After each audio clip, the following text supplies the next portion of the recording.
In today's episode, you will hear the story of Lenny. Lenny is a midwife, a maternal and child health nurse, and a mum to two. She takes us through what her two pregnancies and birth were like. Before they tried to conceive with her partner, Lenny wanted to start learning about her own body and her cycles.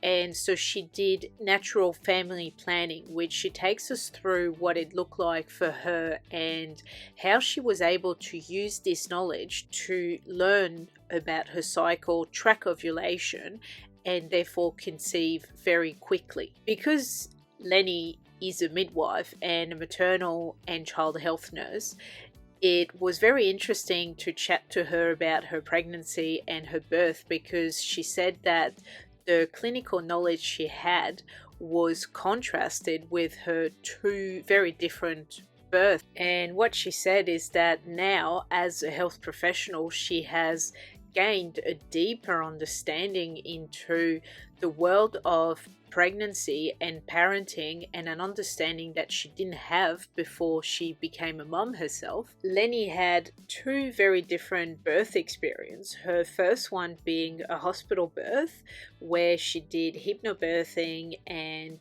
she felt quite supported during her pregnancy and her birth.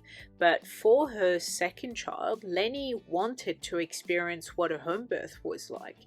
And as a midwife, she knew of the benefits and the risks involved with it.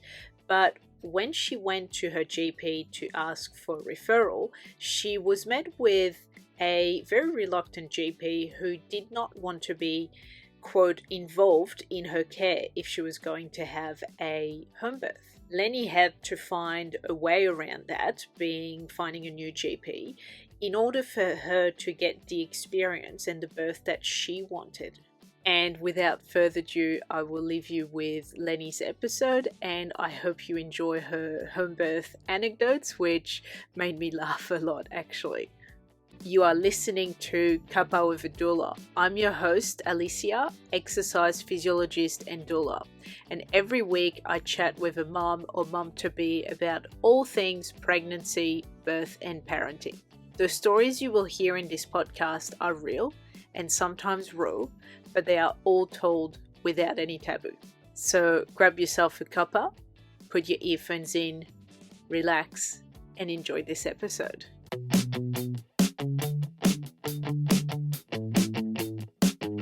Hi, Lenny. Thank you so much for coming on the podcast. Hi. Yeah, no worries. Do you want to start by telling the listeners your name, where you're living, and who's in your family? Yeah, so I'm Lenny. I live in kind of the northeastern suburbs of Melbourne, and I've got a husband and two beautiful daughters. So one is almost 3. She'll be 3 in July, and the other one is 11 weeks. Oh, so, yeah. So cute at this age. Yeah. Oh, amazing. And so we were just chatting about the fact that you're a midwife and also a maternal and child health nurse, which would come in very handy during conception, pregnancy, and afterwards. Yeah. So I did my training, to be a nurse and a midwife, and then got a graduate position at Midwife Health. I was working as a midwife there, and then, quickly kind of did my maternal and child health training. Basically just to get out of the hospital system because it was quite overwhelming. Shift work and a lot of obstetric emergencies, and obviously being a tertiary hospital, Monash often got a lot of the complex pregnancies from more rural areas down in the south. So it was quite hit the ground running kind of start to my midwifery career. So then wanted to do something, I guess, that was a bit more slower paced, that was more about relationships with families, and actually, really empowering women on their journey to becoming parents. So quickly made that transition, and I've been working as a maternal and child health nurse for the last 6 years, about that. So but currently on mat leave with my second daughter. So you were a midwife, but not in a midwifery group practice, right? So you'd be the midwife the woman meets when they're in labour, right? So I did what's called a rotating roster. So I worked through antenatal clinic, birthing and postnatal. And I also did a stint in the special care nursery, so just working with the families and babies that were in there. Is it a draining job to be a midwife? It's pretty full on at times.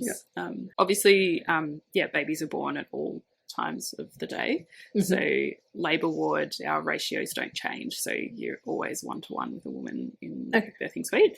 So, but you would never be able to predict it. Like sometimes it would be just flat out. Like you'd have, almost a queue for women to get into labour ward, and other times it would be just really quiet, and you'd have... time to just restock and do some online learning and stuff like that. It's a bit unpredictable in the hospital. But obviously being now in community practice, it's much more settled. It would be. Oh, wow. Yeah. And so the people you see in the community, is it mainly new moms, or is it moms with maybe they've got almost toddler age children, or variety, I guess? So in Victoria we have we do what's called 10 key age and stage appointments. So we have more appointments early on when the baby's really little, and then it kind of spaces out as the kid gets older, so till they're 3.5, and then they're kind of into kinder and the school system and that kind of thing. So we do see a lot of like families, I guess, when their babies are younger. So I work for a council in what's called Growth Corridor, so we've got lots of young families living out in this area. So we do see a lot of new families, first-time parents. As a maternal child health nurse, we host the first-time parents group, so we offer a program where first-time parents can come and kind of meet in their local area, and then they we hope that they stick together as a bit of a group and form some friendships kind of longer term, I guess. Oh, that's great. Yeah. See, that's a great program, actually. That makes sense, to try and create a sense of communities amongst parents with similar aged babies and children. Yeah, that makes sense. Yeah, and we've even done post-COVID groups for families with older children, because obviously, like, we tried to offer online parents groups, but that's really hard to meet new people online and kind of build a really good connection and relationship. So as much as we encourage them outside of the online group to meet up and go for walks and stuff like that, the reality is I think that was really hard for people. So we've offered some groups for people to, I guess, catch up. And so, with you becoming a midwife and working in community and child health nurse, did you always want to be a mom? Was that always on the cards for you? Definitely. But it was something that I really wanted to plan for. So obviously being a midwife, having that knowledge, and then being a maternal and child health nurse as well, kind of brought in, I guess, a deeper understanding of some of the complexities around becoming a parent, that it's not a walk in the park, that it's quite challenging, that you really have to lay aside, I guess, your own personal goals for a while and, really care for somebody else, that can be really draining and really full on. So, so definitely something that we wanted, but something that we were going to plan for. Yeah. Nice. And I think, as you said, I think you had the understanding of the after having baby, because I think and I think I'm including myself into that, but when you're pregnant you're like, oh yeah, I'm gonna have a baby, but you're not understanding what's coming because you don't know what you don't know, and you can only do so much research, but it's kind of hard to gauge, I think, how much time. But even then I feel like I was quite naive going into it. I was like, I know all about baby sleep, my baby's gonna sleep all night from 2 months old, it's going to be great, I'm going to go out and do all these things, and the reality was it was a real struggle. My first child didn't sleep through until she was about 14 months, so it was not what I had expected at all.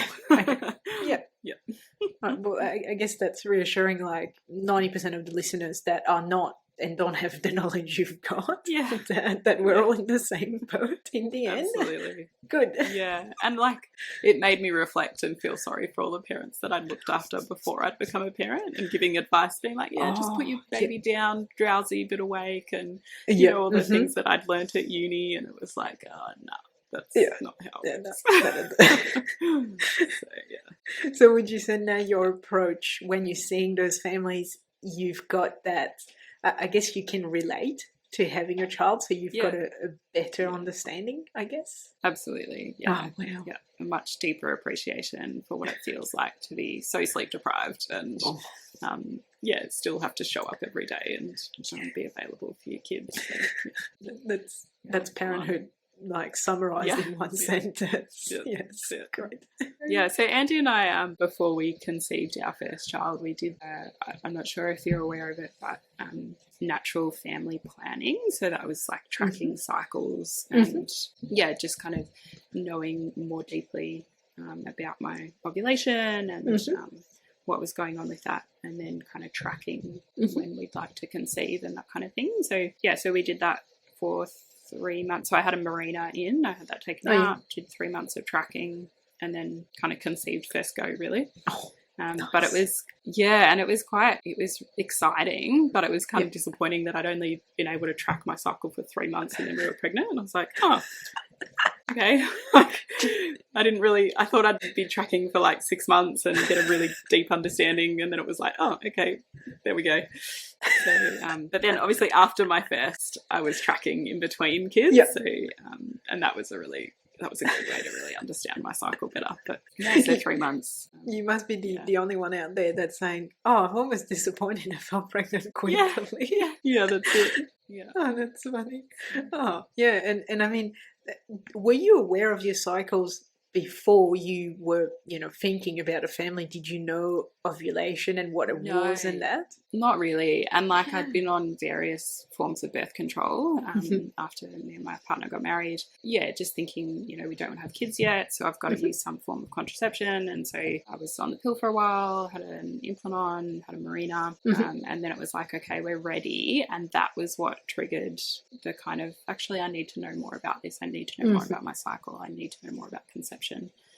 So we sought out a natural family planning specialist nurse and went and had some consultations with her, and she gave me, charts and how to talk us through how to chart cycles properly. And that was really helpful. Yeah, really great way to understand it better. So it was really good. It was a really, I think, something that really helped us on our journey of becoming parents, even though it was easy to conceive. I think it's a lifelong skill to understand your cycles. We're not going to be having babies forever, but I'm still going to be, ovulating for a while. So it's good to understand that and have a deeper, connection to your monthly cycle and what that means. So. Exactly. And I mean, obviously you want to know about your ovulation when you want to conceive. But for some people, tracking their ovulation is a form of contraception as well. So it's, I'm not ovulating, we can have unprotected sex. And then, I am ovulating. There needs to maybe be something done differently, unless the aim is to potentially have another child. So super important, but something that we're not taught as young women, young adults, and that you have to discover later on in your adulthood and go, I've had my period for 10 years. And I've never known what ovulation was until now. Yeah, exactly. And that was my experience of, okay, I don't want to have a baby. My only option is I need some form of contraception. And if I had known about natural family planning earlier, I think I probably would have done that a lot earlier and gone off all the medicated forms of contraception. They're definitely there for people who need that or just want a fit and forget kind of method. For me, when I was doing shift work at the hospital, definitely that was a very good option. So it does take a bit of practice. It takes a bit of work. It took us a while to really understand my cycles and if I was tracking correctly. And that's why the specialist nurse was really helpful on that journey.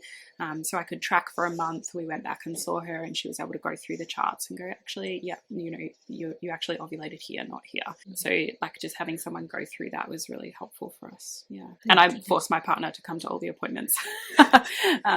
So he's unfortunately being married to a midwife and a maternal child health nurse, he's probably gone through a lot than more men do in terms of contraception. And so he came when I had my marina put in, he came when it got taken out, he came to all the natural family planning appointments. Because I feel like contraception and conception it's a joint venture. Exactly. If you're going to decide that you don't want to have a baby yet, well, you're making that decision together. If you're making a decision to have a baby, you're making that decision together. Yeah, so he came along to all of those things, and so he's got an understanding of all this stuff as well, which is great. Yeah, but as you said, it's a joint responsibility. Whether you want to conceive or not, it's on both of your shoulders, and that makes sense that he's sharing the load. That's probably not half of men out there probably are not interested or don't want to know about it, but the other half is probably like, no, okay, I'll come, yeah, sure. And then they learn, like, and your husband's probably thinking, oh, I didn't know that I wanted to learn about this, but I'm glad I know, what I know now. It's probably helping him as well. Absolutely. And reflecting back, now we've got 2 daughters. What a blessing it is that he has a deeper understanding of what a woman's cycle is, so that he can teach his daughters. Exactly. Yeah, that's going to be, I think something that's going to be really beneficial for our family. Yeah, because it's not just, oh, we've got a daughter, oh, she needs to talk to mum about, period and contraception. It's like, well, no, it doesn't have to be. Obviously, the mum understands more, but the dad can have a knowledge without having the uterus it comes with. Nice. Yeah, exactly. So you conceived after 3 months of tracking, and then you pretty much conceived straight away. Yeah. Was that a shock in a way?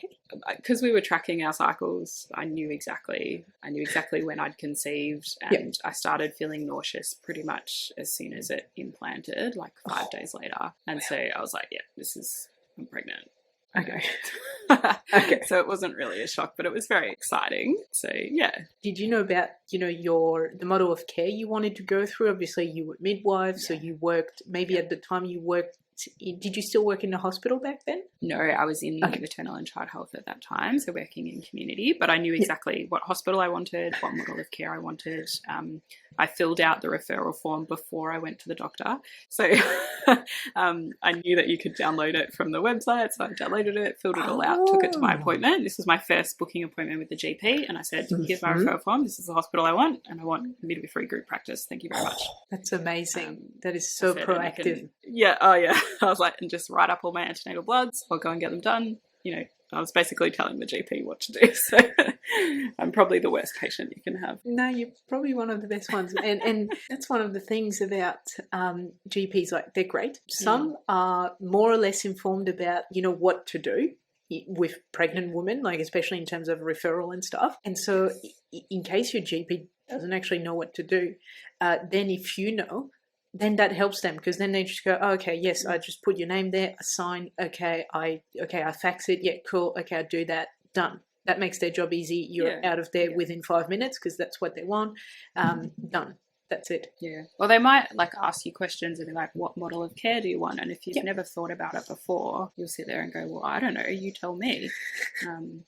So, if you had no understanding of midwifery group practice, or, having shared care, and those are the options available to you, you'd probably just go with whatever the doctor recommends, which is fine most of the time. But I knew that I wanted to get into midwifery group practice, and that at the hospital in particular that I wanted to go to, that sometimes it can be quite full. So getting in early is always better. So yeah, and especially because, as you said, you're close to Melbourne. It's probably a big maybe it's a bigger hospital. It might, as you said, like some people, I've had someone who was down in Sydney. Basically, by the time they pee on the stick and the GP sends the referral, the midwifery group practice is full, even though at that time the person is like 7 weeks or 6 weeks pregnant, which is so early. But we know that midwifery group practice they take a very small percentage of women because they don't have. They just don't have the room, so they can only take a few women every month. So, so you got in. Yeah, so I got in, and I was in midwifery group practice for my pregnancy. However, we conceived in I think it was September, and then COVID kind of hit in March. So we kind of went into lockdown after that. So my partner was able to come to a few visits. He met the midwife, and then after March, he wasn't allowed to come to anything. So I was going to appointments by myself, which for me was really disappointing because I knew everything. Like the midwife was saying, oh, what, they often give you antenatal education, like they go through different things with you at the appointment. And it's like, I know, I'm more here. It would be more beneficial if my partner was here because he needs to learn all this stuff. So, so the fact that he couldn't come to appointments was really frustrating for me. But, what can you do? Had you told your midwife that you were a midwife? Yes, yeah. Okay. The conversation was like, oh, usually I'd go through this, but I mean, you probably know that anyway, so yeah, let's skip this. Yeah, that's all right. So we ended up doing hypnobirthing. So I went through and did the course with my partner. So that was more, I guess for him, but for me, it was a lot of the concepts and ideas that I'd heard of, but I hadn't actually understood how to use them in practice. So doing the course with my partner was really beneficial for both of us to learn how we're going to go through labour together. What techniques are we going to try? What things have we got up our sleeves? So we did that virtually with one of my colleagues. So she's a hypnobirthing instructor. So she just did it over Zoom with us over a few weekends, and we learnt all the techniques and the things that they give you through hypnobirthing. They give you a big folder which has got everything written down and different scripts and stuff to use, so that was really helpful. And then so towards the end of the pregnancy I was really overdue. So I had an induction booked for 42 weeks and I birthed at 41 plus 6. Oh, just on the cuff, really. Nicely done. Yeah.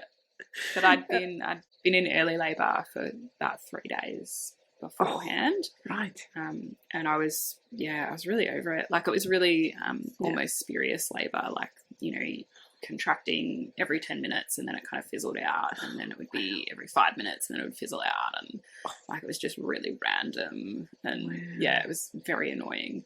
And I was doing everything. Like my husband came with me for a walk down the street because I was like, I've got to get this baby out. I've got to get my labour going. Let's go for a walk. And I was like so slow, just like hobbling along and stopping each time I had a contraction. And Andy's just like, yeah, cool. This is great. Did you have a birth plan? Because you did hypnobirthing. Was that in line with maybe wanting an unmedicated birth or wanting to delay the epidural maybe? Yeah, so wanted an unmedicated birth and was hoping to labour in the pool as well. So the hospital I was birthing at, they have a birth pool, but you can only labour in it, you can't birth in it. So for some reason they have a policy they don't do water births, but you can labour in the pool. So I was like, great, that's fine, whatever. Yeah, it was in and out of early labour for a while. We went to the hospital at one point because I was like just a bit over it, to be honest. And they did a VE and they were like, oh, you're 3 centimetres, have some Panadine Fort, go home and get some sleep. So I did that, and in the morning nothing had changed. If anything, I was more tired. So we went back and I said, can you break my waters? And they were like, yep, that's fine. So had a VE, had an ARM, so artificial rupture of membranes, and then that kind of kick-started everything.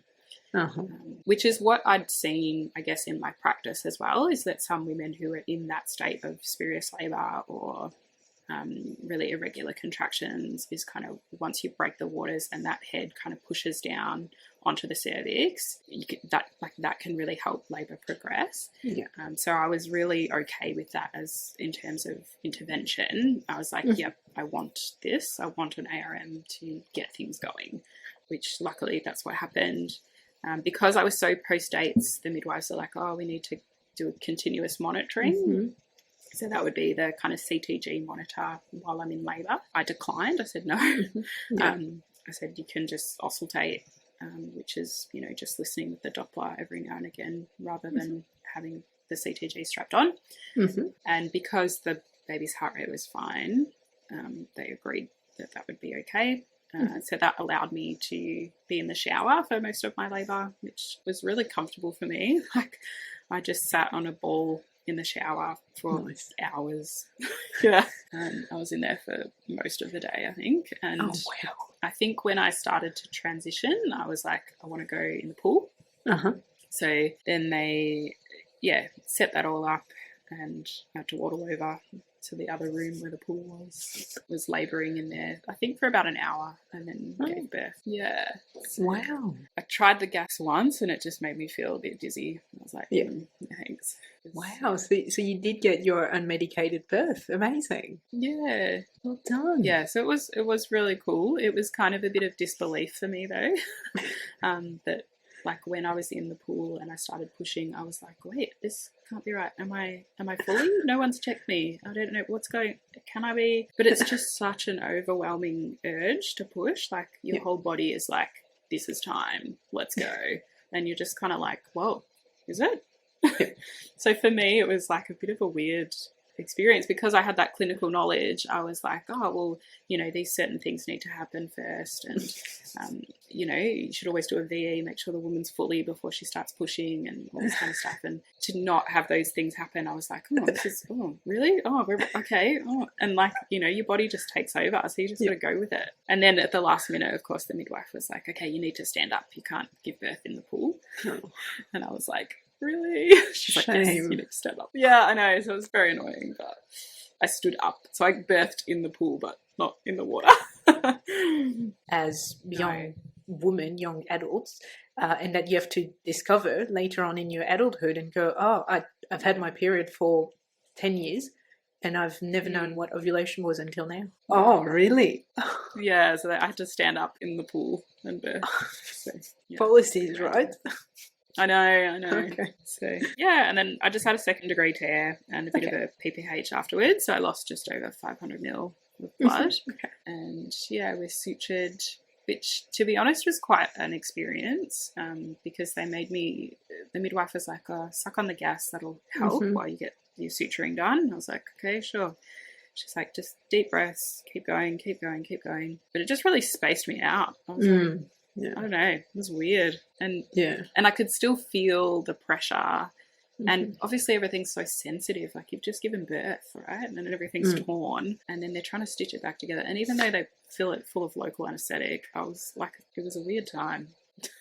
No, that's not like pleasant, I wouldn't label it as traumatizing, but it was, it was not good. And as you said, you know, you've just given birth, you're exhausted, now you've got your baby, but then you've still got someone in between your legs suturing and not pleasant. And just like I think that gave me a different insight as well to what we do to women in hospitals. You know, suturing post-birth I think could be gone about such a different way. Like it's suddenly everything became so clinical and, you know, all the lights were on and suddenly I was breathing on this gas that made me feel really spaced out. Like it was just really, it didn't, like the rest of my experience was lights down, everything was dim and calm. It was just me and my partner.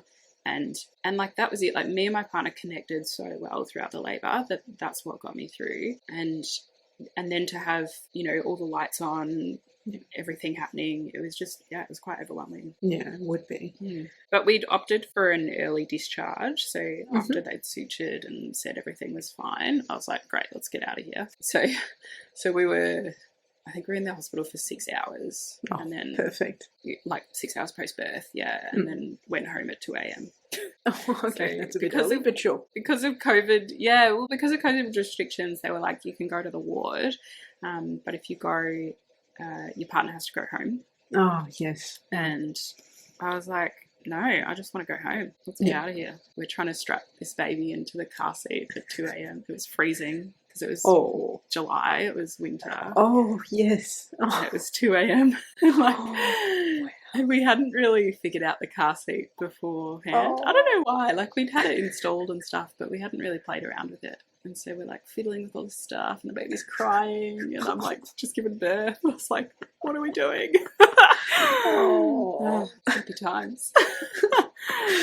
It makes for a funny memory now, but at the time you're probably like, what are we doing? Like, what are we doing? It was wild. Yeah. How were you with feeding? Did you plan on breastfeeding or maybe just formula feeding, or how were you with that? Yeah, so had planned on breastfeeding and had done a bunch of expressing antenatally as well to kind of help with that. And and thankfully she latched really well. It seemed to be feeding pretty well. So it was, we didn't really have any issues with breastfeeding early on. Which was great. She was just massive. She was over 4 kilos when she was born. So... Well, she was born at almost 42 weeks, so I mean, she would have been on the bigger side. That's it. And so how did you find early motherhood? Because you've got all this knowledge of, you know, both, you know, midwife, postpartum and that, and then you've got this knowledge of babies and baby sleep. How was it? It was interesting, and because we were in COVID, we didn't have a lot of family around that often. Like, obviously you kind of have these ideas of what your early postpartum period would look like, and that had kind of all changed due to COVID. So it was really just me and my partner, and to be honest, that was fine. Like it just meant there was no expectations. Like my baby slept on me for most of her naps early on. She lived in the carrier because the only thing you could do is go out for walks. Like you could exercise for an hour a day or something. Great. So we put her in the carrier and we'd just go for walks, and we'd just walk and walk and walk. And every day that would be my thing. I'd go out and walk, and we'd just walk everywhere. Yeah, and it was great. Like, that's what we did. I'd walk to the shops. I just stuck her in the carrier and we went everywhere. That's it. I think for a lot of people, COVID was almost like a blessing in that for their postpartum, there was no, you know, as you said, there's no expectation. There's no, I need to do the dishes. I need to clean the house. I need to entertain people. I need to have people around. You couldn't have anyone. So you're like, well, it's just going to be, you know, us learning to be a family of three and just me figuring out, you know, like sleep, feed, and taking my time and wearing whatever I feel like wearing and no expectation, as you said. Yeah, and that was it. And because my husband was working from home, like he was around, like I never felt particularly lonely because he was there, and we had a big dog at the time, and you know, so like that early postpartum period was actually fine. Like I didn't feel particularly isolated, or we didn't, and we were blessed in the terms that we didn't have any particular struggles. Like she fed really well, you know, my recovery was fine, so it kind of just worked for us. Yeah, it was really great. Yeah, I think it was more of a struggle when things started to open back up, and it was like, okay, what activities do we get involved in, or what things do we do, and how do we reconnect with community? So, and we had lots of door drops. Like lots of people would, come over and drop meals, or you know, drop a gift or something. But it was all just dropped at the door, and people would run away. So that was very odd. It was nice. It was lovely that we had so many things, but yeah, it was a weird time. Yeah. That's really nice, though. You know, even though it's very, you can't thank the person in person, but. Yeah, that's thoughtful. That's really nice. And, you know, as a first-time parents, it's like, some, you know, meals, don't have to think about dinner and gifts. Yeah. Great. Love it.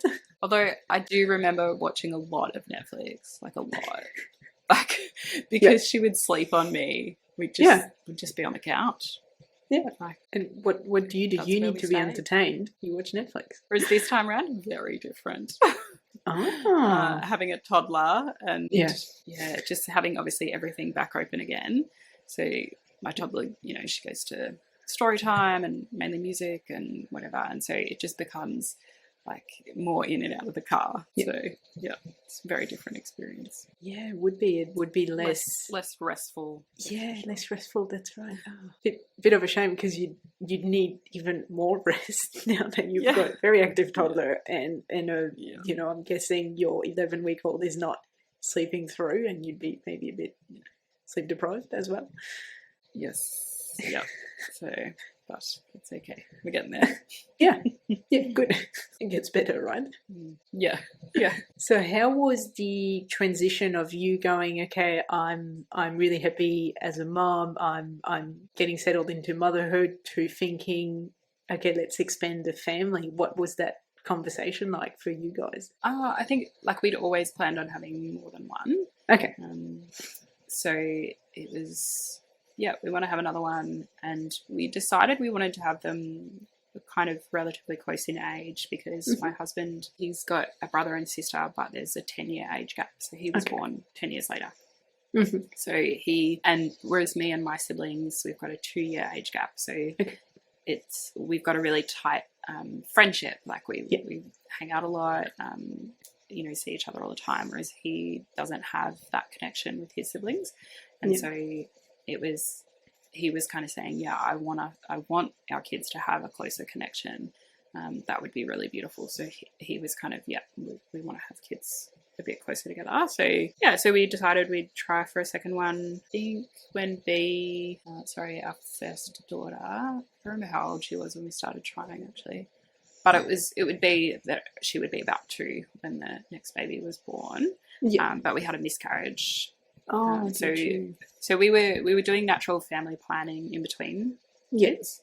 So we didn't use any contraception or only condoms when I was fertile and we didn't want to have a baby. And so when we decided, we'll start trying, we conceived straight away, but then I had a miscarriage and then we waited a month and then we conceived the month after. Oh, wow.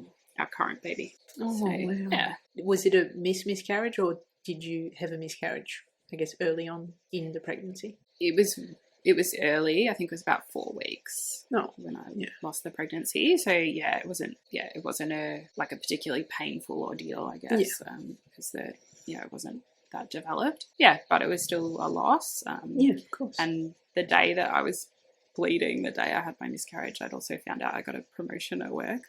So it was a bit of an odd day. Oh, wow. I guess those things always happen at once, doesn't it? It's like, it was just a very weird emotional day. So, wow. Yeah. So you'd been back at work knowing that you'd go in maternity leave at some point, yes. I'm guessing, yes. Were you back at work for long before your next maternity leave? Yeah, it was over 12 months. Oh, yeah. So I'd just been working 4 days a week. So I'd gone back to work at 3 days and for 6 months and then back up to 4, which was my original contract. And got a promotion and then got pregnant. So, yeah. Wow. Nice. Yeah. So this time around, again, you're very informed.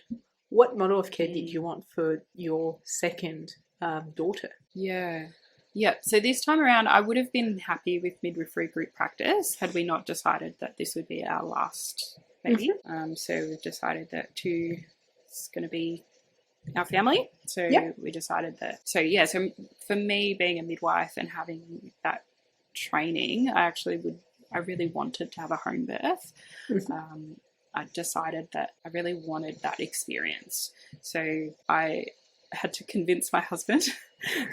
That took a bit of work. He was not so on board with the whole thing, and he was just quite, I guess, concerned about the level of risk and was uncertain that it would be the right thing to do. So we had lots of conversations about it, and when we went to see our GP, I said that I would like to have a home birth, and she said, her words were something like, if you choose to do that, I cannot be involved. You'll need to find somebody else. Okay. So that didn't help my partner make the decision. So then we had more conversations. In the meantime, while we were at the consult, the GP had said, look, I'll just put a referral through to the hospital that you birthed at previously as a backup, And I was like, sure, whatever. So she did that. And then I started to look into it more about, our options of a private midwife locally. Yeah, and had a few more conversations with my partner. And in the meantime, the hospital had contacted me and kind of had started that pathway back into midwifery group practice. But I was still searching for a private midwife who would kind of suit our needs and suit our family, and particularly someone that my partner would feel comfortable with.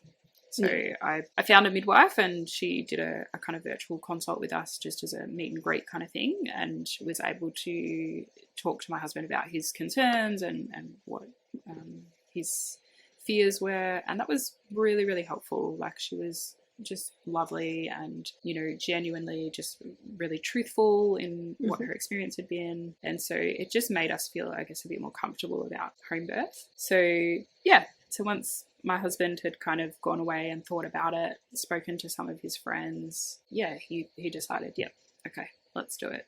So we contacted the private midwife, and she started doing our antenatal consults at home, which was really beautiful because then my toddler could be involved. Yeah, that's right. Yeah, so the hospital that I previously birthed at, they still had a policy of no partners and no children in the hospital. But no children, I understand. They're a bit of a germ fest. Like, that's fair. You don't want them running around a hospital. But the partner thing, I was like, really? Yeah. So, but by having it at home, it was just really beautiful. Like, my toddler could be involved, and my husband was there. So, it was really nice. We also had a student midwife who was with us for that. Oh, perfect. So she came to our house for all the visits. Yeah, so it was really cool. That's that would be an amazing experience for a student midwife too. Was she there at your birth, actually? She was, yeah, and that was her first birth that she witnessed. So because she was first year, yeah, so she was really lovely. So I think she's a bit spoiled now, having a home birth as their first birthing experience. Yeah, because I don't think a lot of student midwives see a home birth. No, they can see unmedicated, birth, but I don't think they see a home birth. Yeah, I never saw amazing as a student. So there you go. Yeah, there you go. And we need more private midwives, so maybe it might convince her. Yes, to go into that path. Yeah. So then we had to source a few things, like we got a birth pool secondhand, and got all the bits and pieces. And a pool you could birth into this time. That's right. Yeah. And I think I was going into this pregnancy just so much more positive, knowing that I'd birthed before. Yeah. I was so confident that I knew I could do it. And knowing that all I needed was my partner to get through labour, I was like, this is going to be fine. Like, there is no reason for me to birth in a hospital. Yeah. Like, all I need is you. We're going to do this together. Like, I really don't see the point in going to a hospital. And I think that confidence that I had really helped my partner as well. Like, he was like, yeah, I know you can do this. I've seen you do it. We're going to be okay. Yeah. So that was, it was great. It was really great. So then when I started going to labour, we'd organised that my mum would come over. And if I was going to give birth during the day, then my older daughter was going to stay. But if it was getting past her bedtime, then she'd go with my mum back to their place to sleep, because the last thing I wanted to have was a toddler who hasn't slept all night and a newborn. So makes sense. I was like, if it's getting too late, she can go. Yeah, so that happened. It was just after dinner, and I was like, I think things are ramping up. So my mum ended up taking my older daughter with her back home. So I think my mum was a bit disappointed she didn't get to witness the birth. But I was like, sorry, Mum. So then I contacted our midwife, and she came over shortly after, and she brought the student midwife as well. And so it was just the four of us while I was labouring at home. And it was awesome. Like, I was just in my own space, had my own music going, just comfortable, dark. Yeah, it just worked really well for us. I decided I wanted to get in the shower, but my big concern was that if I used all the hot water in the shower, we'd have no hot water to fill the pool. Yeah. So I was like, should we fill the pool first and then I'll go in the shower? And then I was like, but then it might get cold by the time I want to get in. I was like, what am I going to do? And my husband was like, look, if you want to get in the shower, just get in the shower. And I was like, okay, that sounds great.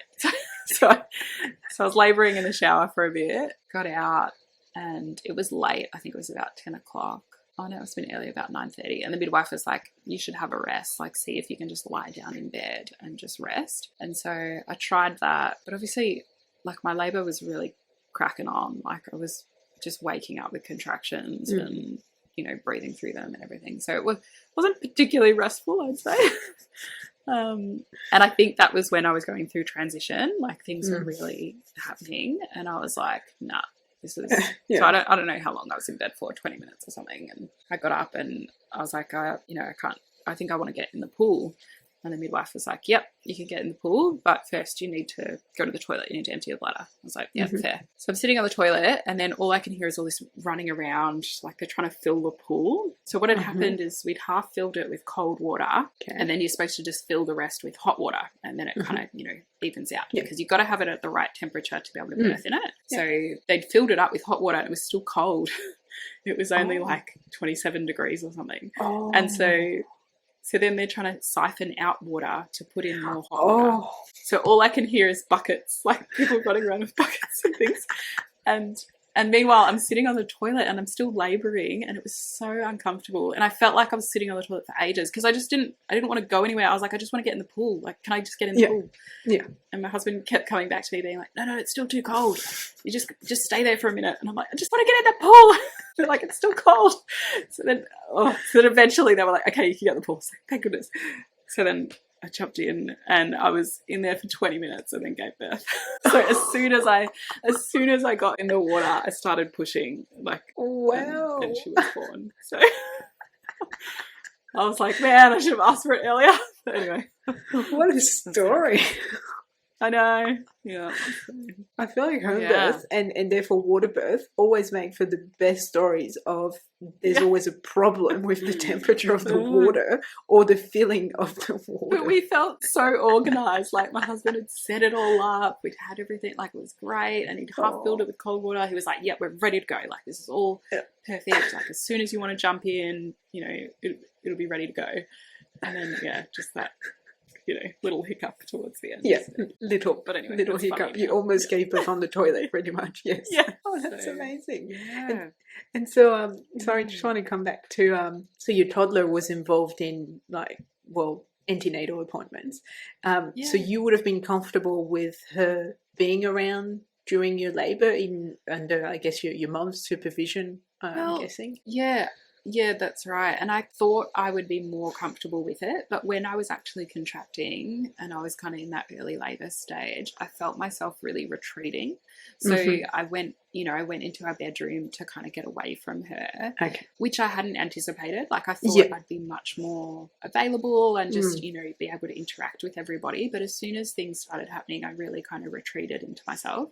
And like my husband was kind of like, obviously. It's like, of course that would happen. Like, you're trying to focus on what's going on and your body's doing this whole thing. And I'm like, oh, whatever. Like I just was quite optimistic about it. And of course, that's not how it went. Like my body was like, no, you need your own space. You need to be in a quiet, safe environment. Like just get rid of the noisy toddler. So yeah. And I think like in as much as your husband supposedly knew that would be the case, I feel like you just don't know until you're actually birthing, because and luckily my mum was just so great. Like she was just flexible. She's like, yep, whatever, if you need me to take her, I'll take her. Like, and I was like, great, that's what I need. Like I'd love for her to be there for the birth, but if it's gonna upset her, or if she's just not coping, or if it's getting late, like just take her home. So that's what ended up happening. Yeah, and toddlers are so unpredictable. Like they've got to be in a good mood. It's got to be a good day. They've got to be rested.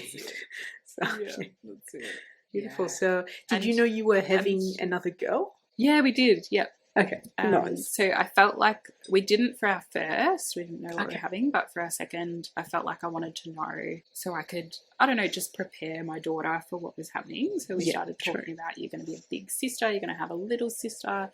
And I know, just kind of prepping her for that. And I guess also prepping myself, having two girls, this is what's going to happen. Yeah, so I don't know, it worked for us, Having your baby, how was the early postpartum? Did you have any tears or any blood loss? Yeah, so I did lose a bit, and the midwife was really good because I told her that I'd had a loss with the like a blood loss with the first baby. So I said I want to be really proactive with blood loss management postpartum. So if you think I was kind of happy to go for a natural third stage, delivering the placenta and everything. But I said, if I'm starting to bleed, give me all the oxytocin drugs you can. Because I know, I guess clinically, I know the highest risk in terms of a home birth is that postpartum blood loss. Like that's, we did a case study at uni where a woman died from a home birth because she'd had an unidentified PPH. And so for me, that was kind of a bit of a fear. I was like, if I start to bleed, I want you to be quite proactive in the management. And she was amazing. So she was like, yep. So I was in the pool when I gave birth. And she said, do you want to stay in the pool to birth your placenta? And I said, actually, yeah, I'm really comfortable here. That would be great. And then probably 5 minutes later, she said, look, you've actually lost a bit of blood. I'd like you to get out so I can see what your loss is like. And I was like, sounds great. So hopped out of the pool and we went to the bed that had been set up. Like it had all the, towels and bluey sheets and everything. So so then she could kind of monitor what the loss was doing. I birthed my placenta and then she gave me, I think she might have given me an oxytocin drug to clamp down the uterus before I delivered the placenta. Can't remember. Anyway, and then she actively kind of, I guess, pulled the placenta out, then just gave my uterus a really good rub to kind of help it clamp down post-birth. So she reckons I did lose about 500 mils post-birth. And I was much more symptomatic this time. So last birth, I didn't feel that bad. Like I don't remember feeling that bad. Post this birth, I felt quite dizzy and just quite like almost like my blood pressure had gone through the floor. Like I just felt really like getting up was hard, and you know, like it just was a really different experience. So I was really conscious of that I did have a significant blood loss after birth. So just tried to eat kind of more nourishing foods and that kind of thing. Keep well hydrated, and luckily that kind of resolved relatively quickly. I think that day 4 post birth I was feeling much better. So when did the meet happen between your toddler and your second daughter? So we'd rung everyone after the birth because it was about 11 p.m. when she was born. 10 past 11 when she was born. So then we decided, it's not that late, we'll just call everyone. So obviously rang my parents, told them what had happened. So they were over at like 8 a.m. the next morning to bring my older daughter over to meet the new baby. So which was really beautiful. But obviously that disrupted our calm space. Everything was a bit chaotic from then on, but that was okay. We got there. It would have been, So my daughter, like I think she was really dysregulated for a few days, like those early days. Everything's been turned upside down. There's this new tiny human and mum's really tired, like what's going on? So for her, it was it took her a few days to really kind of settle. And since then, she's been amazing. She's been quite good. Like she has her moments, she has her days where she, if I'm breastfeeding or I'm doing something with the baby, she can get quite upset, which is totally normal. That's fine. We're just working through that as it happens. How much did you explain to your toddler, in as much as she was probably like 2, that she was going to be a big sister, and then mum was going to be busy, mum was going to be feeding, but mum's still there, and obviously dad's obviously still there, and then how was that, trying to explain it to a toddler? We spoke to her a lot, and we used some books. There's a house in mum's tummy or something, I can't remember, and there's a teeny tiny Stevie song about a new baby coming into the house, a baby in mum's tummy, and so we used those kind of things to talk to her about what was going to happen. And she understood, and because she was a part of those antenatal visits, the midwife would come and check on the baby in mum's tummy. I think she really understood. Like she knew that there was a baby coming. So she did really well. Beautiful. And so how are you feeling now? You've got an almost 3 months old and then an almost 3-year-old in 3 months now? How is all of that going? It's actually going great. Like it's been a really beautiful postpartum time. So my husband took 7 weeks off. So we had 2 weeks and then he took some annual leave and stuff. So so it was just a really beautiful family time in those early few weeks, and now we're just kind of adapting to him being at work and how I'm managing both of them. But so far it's been okay. So it's been really good. Husband's become a real advocate for home birth as well now. Like has he? Well, not a major advocate, but he's told people that our experience was really positive. For us, it worked really well. That he found birthing at home and him having responsibilities as well. Like he was responsible for the pool, so he had a job to do throughout that. And, and then even postnatally, like as soon as I'd given birth, like he was helping the midwife go and grab different things, and he was able to do some stuff. And the other thing was that we'd given birth at like 11, and then at 2 a.m. everybody had gone home and we were turning off the lights and going to bed. And it was like just a weird moment that we had together of like, oh, we just did that. We just had a baby at home and now we're just going to sleep. Like, this is wild. And he was like, even that was awesome because, he didn't have that chaos of driving and, checking in and whatever. Like it was just...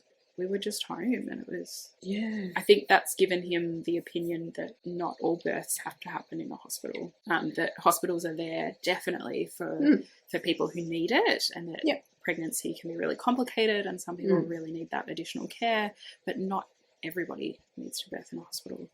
Exactly. So I think as women, obviously we educate ourselves during pregnancy or even before, and we have, because it's our body, we feel the confidence to birth, like we know we can do it. Obviously, as men, as partners, they just don't have this physical, I guess, I feel I can do this, and I feel like a lot of society is telling us, hospital is safe. Anything outside of hospital is not safe. And therefore, and that's, I mean, the GP you met with who said, I don't want anything to do with it, that's, I feel, a typical reaction. And from a medical professional who should know that a home birth has a place. And again, it's about screening for risks. It's about, in your case, you had a private midwife. It wasn't a free birth. And then it's about educating the woman and just making sure that they know the potential risks, and also potentially checking that they're close to a hospital if it needed to, if transfer needed to happen. And then it can be extremely safe in certain circumstances, obviously.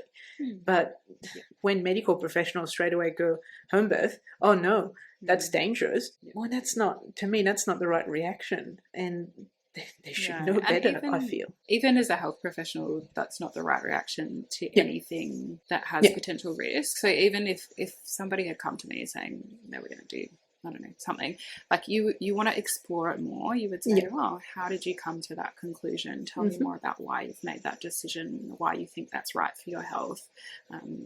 Like you'd want to explore that a bit further, have a deeper understanding of why they've come to that decision, not just ingest fear and say, that's a terrible decision, why did you do that? Like, exactly.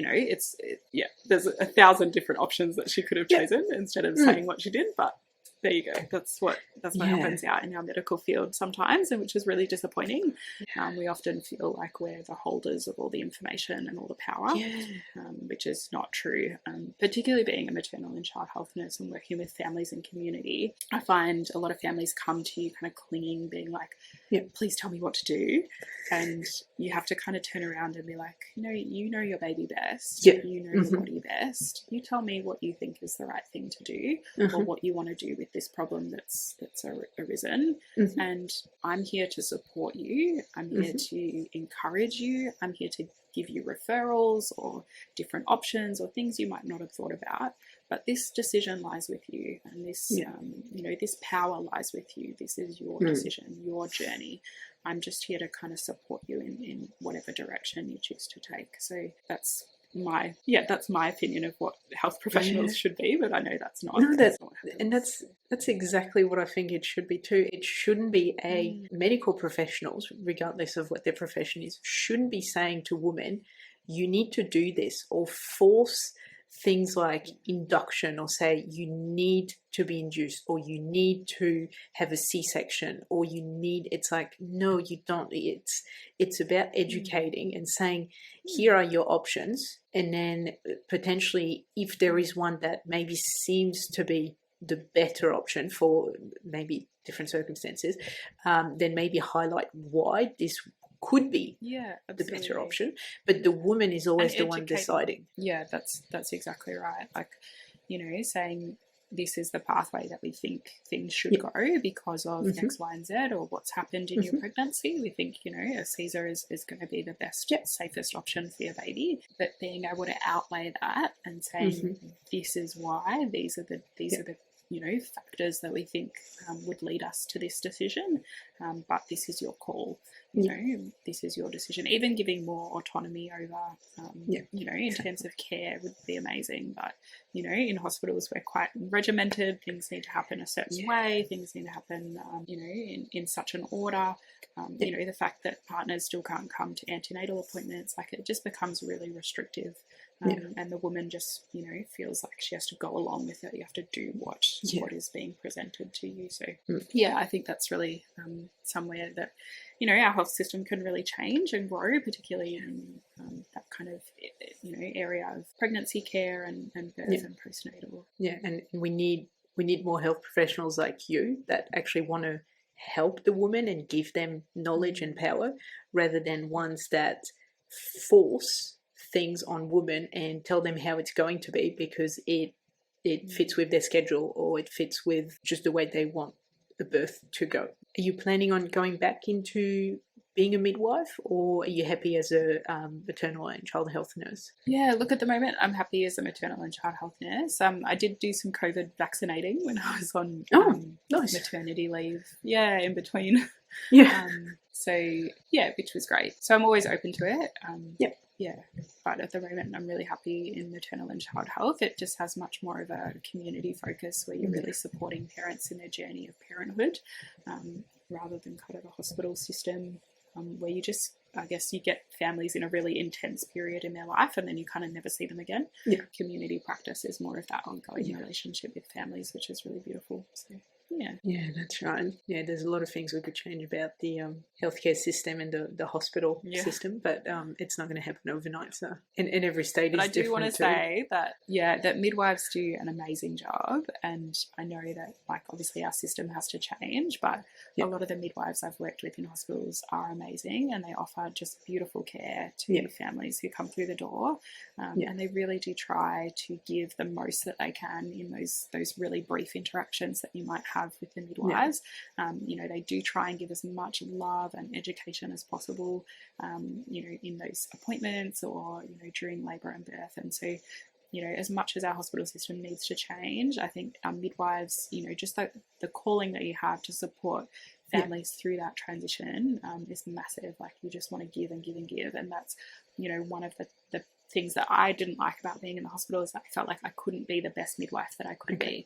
Like, I wanted to give more. I wanted to be available for those parents, but you just can't. Like, the time restrictions and the hospital policies make it really difficult. But, being a midwife, you do want to actually give as much as you can. So, and see, I should have been the one saying that, because I think that's something we spoke about when I called you, that I think midwives, it's an underrated profession. We don't appreciate the work you do enough. And same for maternal and child health nurse, actually. It's also an underrated profession as well, where we just go, oh, you're a nurse, yeah, okay. But no, I feel like midwives are absolutely selfless people. They will do anything for you to try and help you. And especially, we're talking about midwives potentially who have just met you 5 minutes ago. You're in full-blown labour.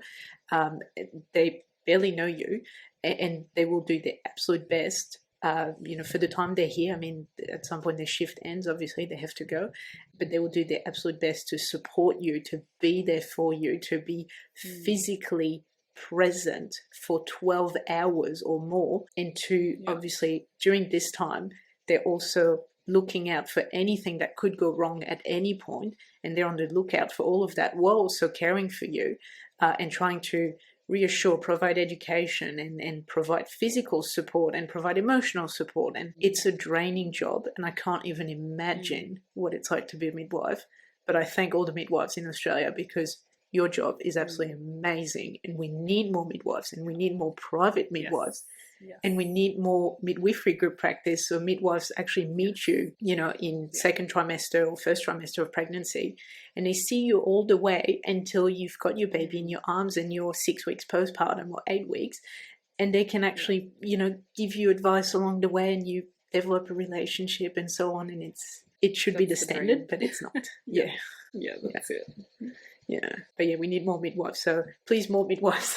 We need more people going to uni and training to be a midwife. Who knows, we might have 2 more midwives coming. Maybe you might inspire your daughters to become midwives. Yeah, that's it. Maybe.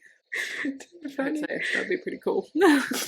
Who knows, when they hear that you're a midwife, and maybe they, or maternal and child health nurse as well, obviously, we know that sometimes the profession your parent does inspire the kid to do the same. The apple doesn't fall too far from the tree sometimes. Thank you so much for coming on the podcast and telling your story and telling us, everything about midwives and maternal child health nurse. That's been amazing, and an absolute wealth of knowledge about the home birth and the benefits it has, for sure. Awesome. Thanks, Lucia. Thank you for listening, and I hope you enjoyed this episode. If you want to get notified of when a new episode comes out, please subscribe to this show on your podcast listening platform.